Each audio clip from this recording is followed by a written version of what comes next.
안녕하세요. 저는 고등학교 교사로 일하고 있는 30대 여자입니다. 여러분들은 지금 여러분들의 삶에 만족하고 행복하다 생각하며 살고 계신가요? 저는 아직도 행복이라는 게 무엇인지 어떤 감정인지 모르겠어요. 30대가 될 동안 살아오면서 한순간도 행복했던 적이 없었거든요. 제 인생인데 저를 위해 살아본 적이 없었던 것 같아요. 항상 제가 아닌 다른 누군가를 위해 희생하고 맞춰 살아왔죠. 제가 의지하고 기댈 수 있는 버팀목이 되어야 할 사람들이 되려 제게 의지를 하고 있었어요. 과거에 저는 하고 싶은 것 다 하고 하고 싶은 말 다 하며 사는 당찬 아이였어요. 물론 저의 당찬 모습은 다 저희 부모님의 재산에서 나온 것이지만요. 저는 부잣집 아이들만 다닐 수 있다고 소문난 학교에 다닐 만큼 부유한 가정에 태어났어요. 제가 다니던 초등학교는 교복을 입고 다녔었고 저는 그 교복을 엄청 좋아했어요. 그 교복을 입고 길거리를 돌아다니면 다들 저를 부럽다는 눈으로 쳐다봤었거든요. 저는 그 시선들이 나쁘지 않았고 오히려 즐기며 괜히 우쭐거리게 되고 자신감이 생겼어요. 하지만 저는 그 교복을 입은 지 겨우 3달 만에 교복을 벗어야 했어요. 제가 주말에 놀이공원 가자고 졸라서 부모님과 함께 여행을 갔었는데 집으로 돌아오는 길에 사고가 나서 부모님은 그 자리에서 돌아가시고 저만 살아남은 거예요. 당시 저는 뒷좌석에서 어머니랑 같이 타고 있었고 어머니는 사고가 났을 때 저를 꽉 껴안아 모든 충격을 어머니께서 다 흡수하셔서 제가 무사할 수 있었어요. 저 혼자 남은 집에 큰아버지네가 들어왔고 저는 그렇게 큰아버지네랑 같이 살게 되었어요. 저는 부모님의 재산을 물려받았지만 이제 갓 초등학생이 되어 나이가 너무 어렸고 큰아버지네는 부양 의무자라는 이유로 저희 부모님 재산을 홀라당 가져가 버렸어요. 큰아버지는 제가 다니는 학교 학비가 많이 든다고 강제로 다른 학교에 전학시켜버렸어요. 저는 억지로 교복을 벗어야 했고 옷도 원래 가지고 있던 옷을 입다가 크면서 안 맞게 되자 큰아버지 딸, 즉 사촌 언니가 입던 옷을 대충 입게 됐어요.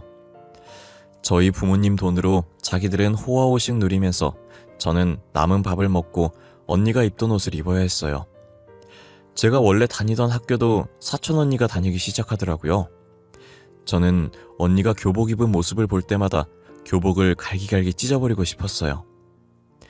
큰아버지네는 저를 식모 부려먹듯 부려먹기 시작했어요.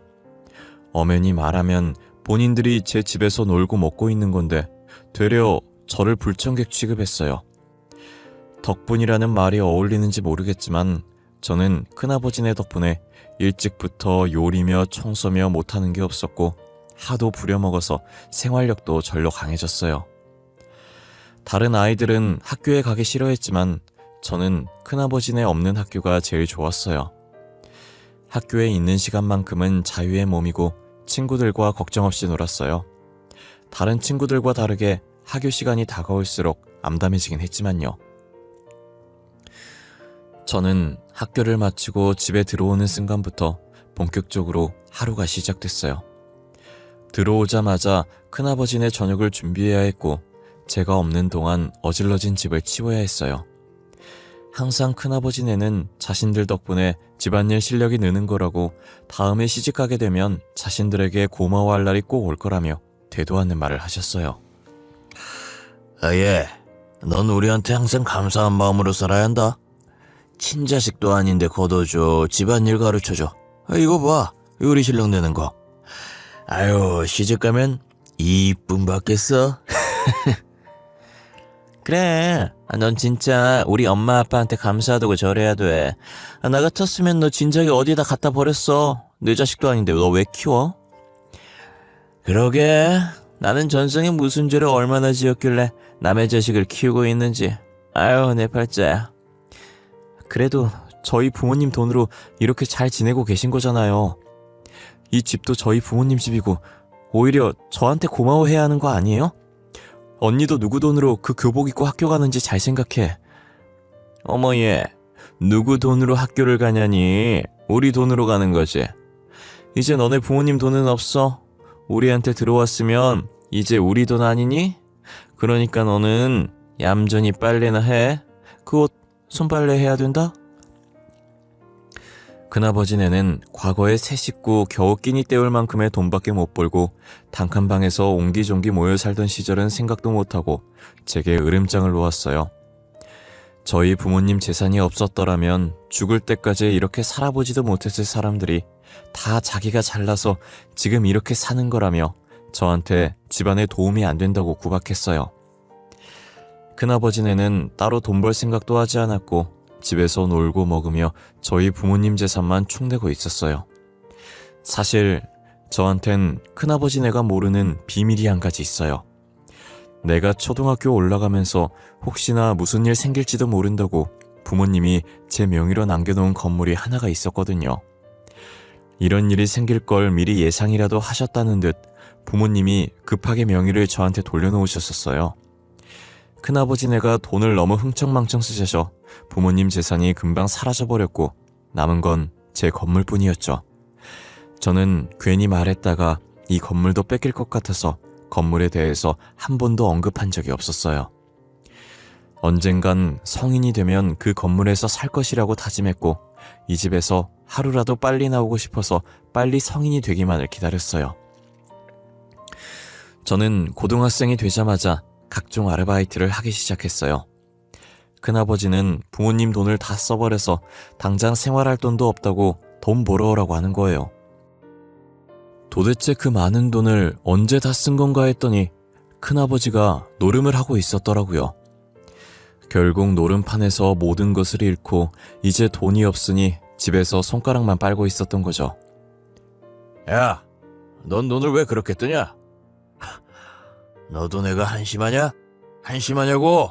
당장 가서 돈 벌어와. 안 나가? 돈 가지고 오라고.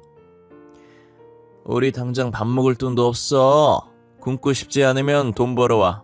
고깃집도 있고 식당도 있고 일할 곳 많잖아. 저 이제 고등학생이에요. 아직 미성년자라고요. 제가 어떻게 돈을 벌어요? 요즘 내 친구들도 돈 필요할 때마다 식당에서 아르바이트하고 그러던데? 식당 어차피 오후에 문 열잖아. 학교 마치고 일하면 되겠네. 아니면 주말에 가던가. 그렇게 잘 알면 진작에 언니가 나가서 돈 벌어오지 그랬어. 왜 나한테 손 벌려? 야, 나는 고3이야, 고3. 한창 공부할 땐데 수험생이 어떻게 아르바이트를 해? 너는 이제 고1이잖아. 고1은 괜찮아. 아르바이트 해도 돼. 큰아버지와 큰어머니는 돈 벌어오라고 난리였고 사촌 언니도 옆에서 부추겼어요. 저는 집에서 이런 꼴이나 보고 있을 바엔 아르바이트를 하는 게 낫겠다는 생각을 했어요.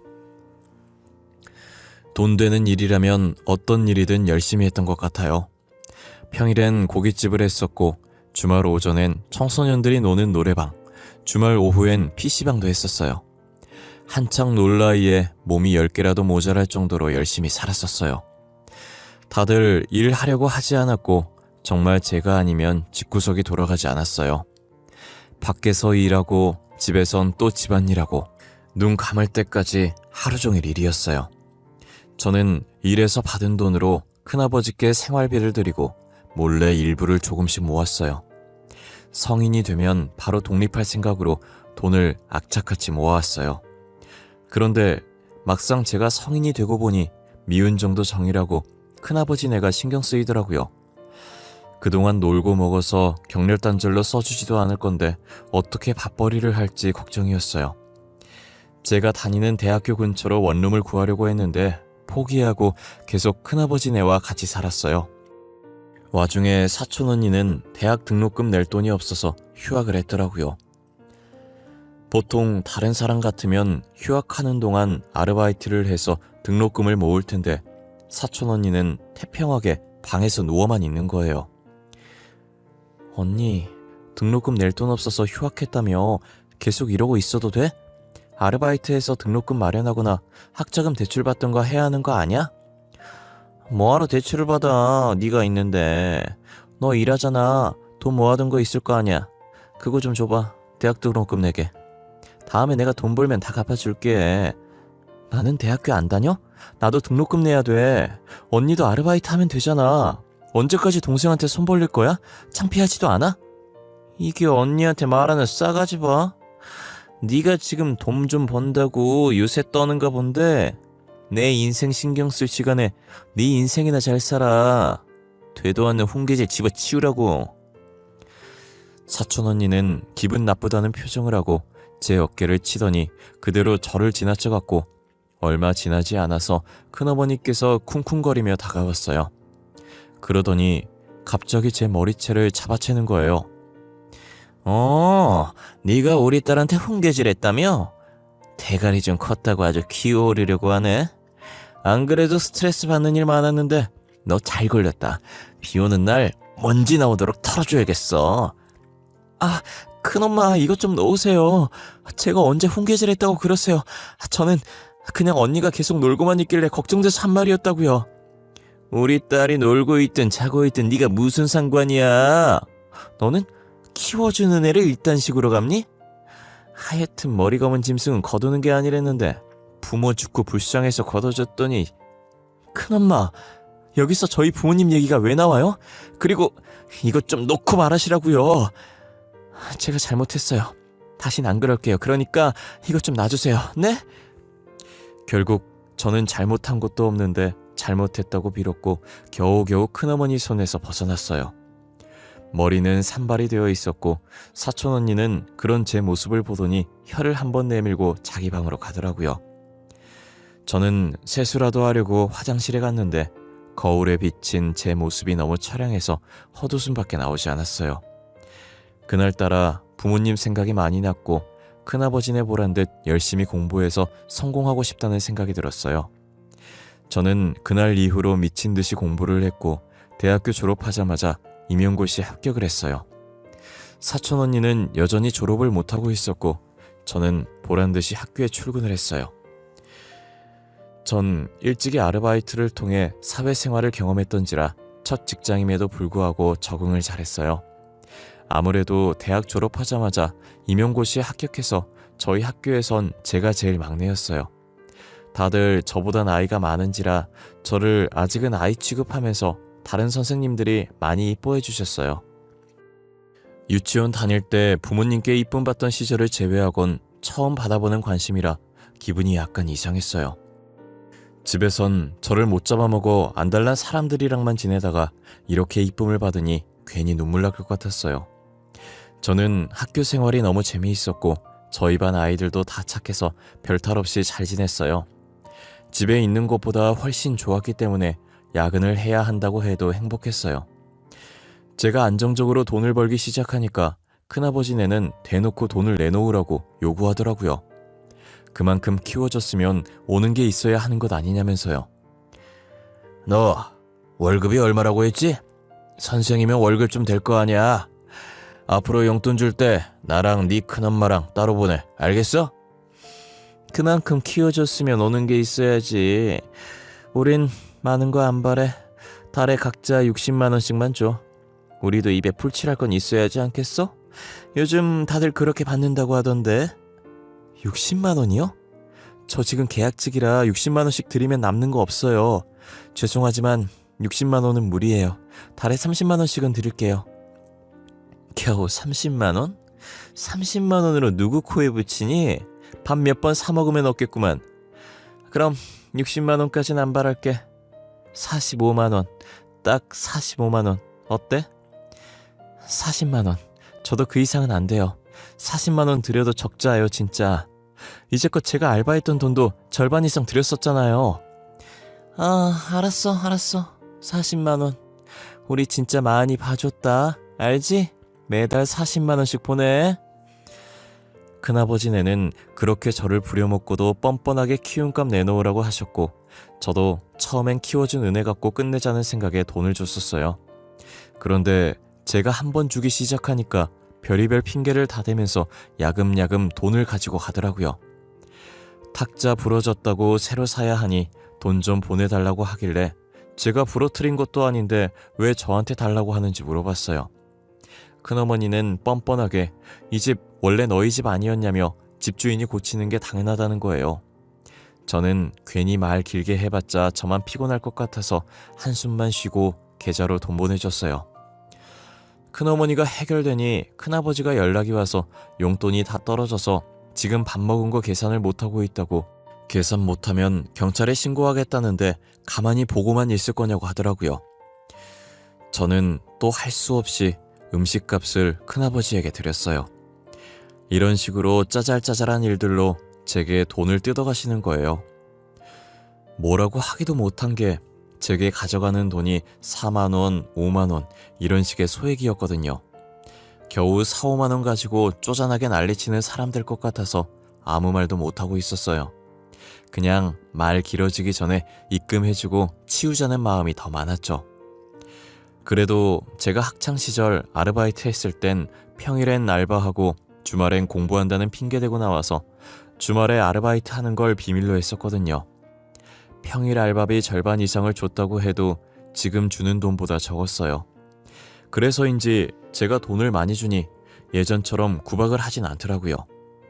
오히려 제게 빌빌거리며 돈을 달라고 구걸을 했죠. 아무래도 그 집안엔 백수밖에 없고 돈 버는 사람은 저밖에 없으니 저한테 잘 보여야 돈이 한 푼이라도 더 떨어지니까 최대한 제 심기를 건들지 않으려고 했어요. 이게 돈이 주는 권력인가 싶고 차라리 이유 없이 구박받던 예전보다는 지금이 훨씬 낫다고 생각했어요. 그러다 TV에서만 보던 사채업자들이 저희 학교 앞 골목에 차를 세워놓고 있는 거예요. 저는 사채업자와는 아무 상관이 없는지라 그냥 지나쳐 가려고 했어요. 그런데 사채업자가 한 손에 종이를 들고 제 앞을 가로막고 서 있는 거예요. 그러더니 들고 있던 종이를 제 얼굴 옆으로 갖다 대는 거예요. 뭐예요? 비켜주세요. 저 지금 바쁘거든요. 안 비키시면 소리 지를 거예요. 아유, 아가씨야. 나도 지금 바쁘거든. 사진이랑 똑같이 생겼네. 본론부터 이야기할 테니까 잘 들어. 네 큰아버지라는 사람이 나한테 돈을 빌렸거든. 근데 나한테 갚으더니 아가씨가 가지고 있다고 하네. 제가 가지고 있다고요? 저는 큰아버지가 사채를 빌렸었는지도 방금 아저씨가 말해서 알았는데요. 저 돈 없어요. 제가 빌린 것도 아닌데 제가 왜 갚아요. 저한테 이러지 말고 큰아버지 찾아가 보세요. 아유, 뭐하냐 아가씨가 이 학교 선생인 것 같은데 일 더 크게 만들고 싶지 않으면 빨리 주고 끝내지. 우리도 일 키우고 싶지 않고 그냥 빨리 끝내고 싶거든.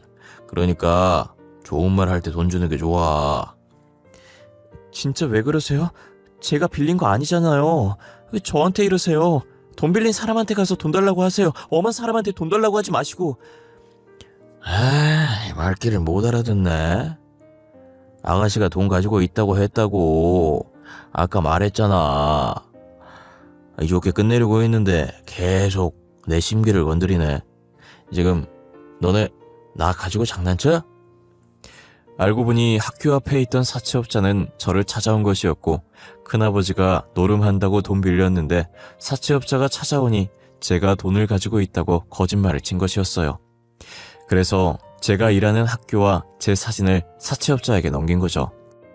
사채업자는 큰아버지 말만 듣고 빌려준 돈 받으러 온 제밖에 없는 거고요.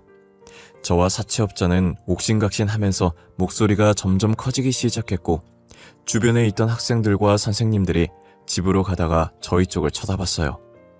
저는 혹시나 주변에서 말 나올까 일단 사채업자들을 사람 없는 곳으로 데리고 갔어요. 아이들도 다 보는데 무섭게 이러지 말고 조용한 곳에서 말하자고 했죠. 지금 돈 안 주면 사채업자가 계속 저희 학교에 찾아올 기세라 며칠만 기다려주면 돈 드리겠다고 했어요. 저는 일단 급한 불부터 꺼야 했기 때문에 통장에 있던 돈이랑 대출을 조금 받아서 빚을 갚았어요. 큰아버지는 한동안 저를 피해서 집에 돌아오지 않으시다가 돈 갚고 나니까 집으로 돌아오더라고요. 저는 큰아버지를 보자마자 소리를 질렀어요. 큰아빠, 진짜 제정신이에요? 겁도 없이 왜 사채를 써요, 사채를? 사채가 갚을 돈 없으면서 무슨 생각으로 돈 빌린 거예요? 그리고 왜 제 개인정보를 넘겨요? 그거 범죄예요, 알아요? 야, 내가 남의 개인정보 넘긴 것도 아니고 가족인데 뭐가 범죄야? 그리고 너가 돈 갚았다며 해결했으면 되지 뭘 그렇게 소리를 지르고 그래? 아유, 앞으로 사채업자 안 나타나겠네. 지금 저랑 장난하자는 거예요? 노름 좀 그만하세요. 저 그동안 계속 참고 있었는데 노름한다고 저희 부모님 재산 다 쓰고 이제 저한테까지 피해 입히고 뭐 하자는 거예요? 아이 진짜 시끄럽게. 그거 좀 갚아줬다고 큰아버지한테 유세 부리는 거냐? 어? 네가 날 가족으로 생각했으면 그 정도는 해줄 수 있는 거 아니야? 왜 이리 말이 많아? 제발 철 좀 드세요. 죽은 동생 돈 그렇게 흥청망청 쓰고 다니면 미안하지도 않아요? 저였으면 미안해서라도 그렇게 안 살아요. 더 열심히 살았을 거라고요. 큰아버지는 한참 어린 조카에게 충고를 받는 게 자존심 상하셨나 봐요. 더 이상 제 말에는 대꾸를 하지 않으시고 제 뺨을 내리치시더라고요. 어디서 조그만 게 버릇없이 큰아버지한테 그런 식으로 행동하냐면서요. 그래도 이제껏 큰아버지가 제 친아버지의 형이니까 제게 어떻게 대하든 계속 참고 살았었는데 뺨까지 맞은 이상 큰아버지네와 살고 싶지 않았어요. 저는 빨갛게 부어오르는 뺨을 손으로 감싸고 큰아버지를 한번 째려봐준 후 짐을 챙겼어요. 뒤에서 큰아버지가 무어라 소리치시는데 아무것도 들리지 않았고 짐 싸는 데만 집중했어요. 전부 사촌 언니가 쓰던 것들이고 제게 해준 게 없으니 쌀 짐이 별로 없더라고요. 알바에서 제 돈으로 샀던 물건들만 챙겨서 집을 나왔어요. 저는 부모님이 남겨주신 건물에서 살기로 마음먹었어요. 1층은 상가고 2층부터 4층까지 원룸과 투룸이 있었고 옥상에도 조그만 옥탑방이 있었어요. 일단 짐을 옥탑방에 넣어두었고 당분간 찜질방에서 지내고 이 건물을 리모델링 해야겠다고 생각했어요. 제가 사채업자한테 돈 갚는다고 예지했던 통장 말고 따로 빼놓은 통장이 있었거든요. 언젠간 이 건물 리모델링 해야겠다는 생각으로 들었던 적금이 있었어요. 저는 바로 은행을 찾아가 적금을 해지했고 건물 리모델링을 했어요. 1층 3가는 임대를 주어서 카페와 음식점이 들어섰고 나머지는 근처에 대학교가 있어서 대학생들을 위해 기본 시세보다 저렴하게 세를 내놔서 옥탑방을 제외하곤 다 세주고 있었어요. 저는 남는 방인 옥탑방에서 제 나름대로 인테리어를 해서 살고 있었죠. 제게 간섭할 사람이 아무도 없고 집안일 시킬 사람도 없으니 얼마나 편한지 몰라요. 진작에 이렇게 살 걸 그동안 뭐하러 그 집에서 꾸역꾸역 살았는지 모르겠더라고요. 제게 몰래 건물이라도 하나 남겨준 저희 부모님께 너무 감사했어요. 그래도 큰아버지네랑 지내면서 힘든 일 다 겪어보니 어떤 일도 힘들게 느껴지지 않았어요. 친구들은 집안일 하기 귀찮아서 자취를 안 한다던데 저는 원래도 집안일을 제가 다 했던 터라 계속 내 식구 뒤치다꺼리 하다가 이렇게 혼자 지내니 집안일 같지도 않고 오히려 더 편했어요. 제게 잡일 시키는 사람들이 없어지니 여유 시간도 생기고 좋았죠. 저는 창문으로 들어오는 신선한 바람을 맞으며 거실 한가운데에 누워 있었어요. 한참 여유를 부리며 눈을 감고 바람을 맞고 있는데 갑자기 누군가 제 집 문을 미친 듯이 두드리는 거예요. 문 두드리는 소리가 엄청 시끄러운 게 한 사람이 아닌 것 같았어요. 저는 너무 놀라서 순간적으로 몸을 움찔거렸고 놀란 가슴을 쓸어내린 뒤 문 쪽으로 다가갔어요. 문이랑 가까워질수록 문 앞에 있는 사람의 목소리가 선명해지더라고요. 역시나 제가 예상했던 것처럼 저를 찾아온 사람은 큰아버지와 큰어머니였어요. 제가 여기 있다는 건 또 어떻게 알았는지 귀신같이 찾아온 거예요. 저는 문 앞에 서서 문을 열어줘야 하나 말아야 하나 고민을 했어요. 그런데 하는 폼이 제가 문 열어주기 전까지 안 가고 저렇게 시끄럽게 할 것 같더라고요. 그러면 주변 사람들한테도 민폐니 그냥 문을 열어주기로 했어요. 아, 역시 네가 여기 있었구나. 저번에 네 아빠 재산 분할하면서 이 건물이 없다 했더니 그땐 주변에 뭐 없던 건물이라 판 줄 알았는데 너한테 줬나 보다. 근데 그걸 여태 숨기고 있었어? 네가 우리한테 어떻게 이래? 키워주고 입혀주고 먹여줬더니 이렇게 뒤통수를 때려? 너 당장 돈 내놔. 여기 세 주고 돈 받고 있을 거 아니야. 절반 정도는 우리한테 줘야지. 아줌마, 침 튀겨요. 멀리서 말하세요. 그리고 내가 당신들한테 돈을 왜 줘? 나를 키워줘? 누가? 나는 나 알아서 컸어. 내가 먹는 걸로 들어간 돈도 다 우리 부모님 돈이잖아. 야, 너 말을 그렇게 하면 우리가 서운하지. 가족 없이 혼자 남은 거 우리가 걷어줬더니 뭐가 어쩌고 저째? 키워주는 애를 이딴 식으로 갚는 애가 어딨어? 진짜 아까부터 뭘 키웠다고 그러는 거야? 저기 아줌마, 아저씨, 저희 부모님 돈이나 돌려주세요. 부양 의무자랍시고 가지고 간 저희 부모님 재산 다 돌려주시라고요. 이게 어디서 어른들 말하는데 두 눈 시퍼렇게 뜨고 대들어? 그 돈 이미 너 키우는데 다 들어간 거 몰라? 다 너한테 들어갔다고. 말은 똑바로 하세요. 저는 맨날 먹다 남은 밥 먹고 언니가 입던 옷 입고 다녔어요. 그 돈 다 당신들 사치 부리고 노래만 됐었잖아. 부모님 재산 토해낼 거 아니면 다시는 찾아오지 마. 알겠어? 저는 큰아버지와 큰어머니를 밀치고 문을 닫으려고 하는데 계속 비집고 들어오더라고요. 그동안 저희 부모님 재산 다 쓰고 제가 아르바이트해서 받은 돈도 가져가서 써놓고 무슨 염치로 여기까지 찾아와서 돈 내놓으라고 하는지 모르겠어요. 제게 해준 것도 없으면서 계속 키워준 값 내놓으라고 하는데 어처구니가 없더라고요. 좋은 말 할 때 가면 그냥 넘어가려고 했는데 안 가고 돈 달라고 소리 지르길래 경찰에 전화해버렸어요. 경찰과 전화 연결되자마자 모르는 사람이 주거 침입해서 돈 달라고 난리치고 있다고 빨리 와달라고 했죠. 결국 큰아버지와 큰어머니는 끝까지 저희 집에서 버티다가 경찰한테 끌려나갔어요. 그 뒤로도 몇 번이나 저희 집에 찾아왔고 제가 문을 열어주지 않자 1층 상가까지 갔더라고요. 큰아버지네가 건물주 나오라고 하라면서 인테리어 소품들 던지고 난리도 아니라고 잠깐 와보셔야 할 것 같다고 카페 사장님께 전화가 온 거예요. 다행히 딱 마침 제가 그때 수업이 없어서 급하게 카페로 향했어요. 도착해보니 소품들이 이리저리 굴러다니고 난리도 아니더라고요. 카페 사장님은 무서워서 구석에서 떨고 계시고 큰아버지와 큰어머니는 고래고래 소리를 지르고 있었어요. 지금 이게 무슨 짓들이에요? 남의 영업장에 와서 이게 무슨 민폐야? 사장님 죄송해요. 제가 이 사람들 데리고 나갈게요. 데리고 나가긴 어딜 데리고 나가? 그냥 여기서 얘기해. 우리 잘난 건물주님께서 기껏 이만큼 키워줬더니 이렇게 우리를 버리네. 아이고 부모 죽고 오갈 것 없는 애 키워줬더니 이렇게 뒤통수를 쳐? 머리 검은 짐승 거두는 게 아니라고 했는데 우리가 어쩌다 이런 신세가 된 거야? 우리 부모 건들지 말라고 그랬지. 겨우 단칸방 살던 사람들이 우리 부모님 재산 다 가져가고 우리 집에서 눌러붙어 산 주제에 뭐? 누가 누굴 키워? 오갈 곳 없던 사람은 당신들이잖아.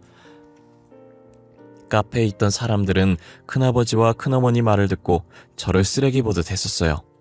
키워준 은혜도 모르고 이렇게 대한 거냐면서 하나둘 말을 넘기 시작했죠.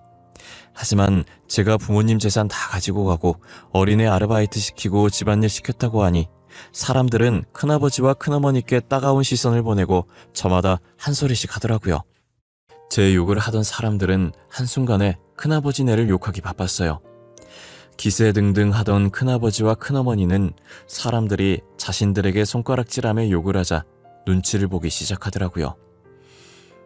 저는 업무 방해죄와 기물파손죄 그리고 명예훼손죄로 큰아버지와 큰어머니를 경찰에 신고했어요.